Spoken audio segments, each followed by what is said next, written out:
লেবুর শরবত বিতরণের মধ্য দিয়ে চারাগাছ রোপণের উদ্যোগ নিলে কেমন হয়? তীব্র তাপপ্রবাহের এই সময়ে বৃক্ষরোপণের প্রয়োজনীয়তার অনুভব থেকেই এমন সিদ্ধান্ত নিলেন খুলনা বিশ্ববিদ্যালয়ের শিক্ষার্থীদের একদল শিক্ষার্থী।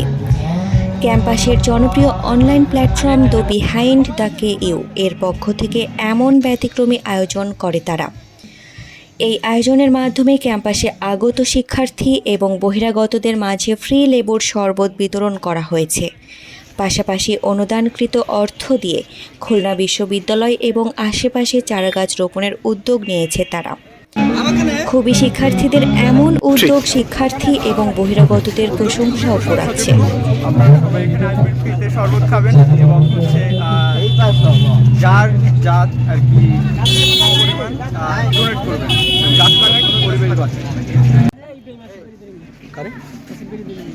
এমন আয়োজনে ধারাবাহিকতা বজায় রাখা এবং স্ব অবস্থান থেকে বেশি বেশি চারাগাছ রোপণে উৎসাহ দিচ্ছেন অনেকে।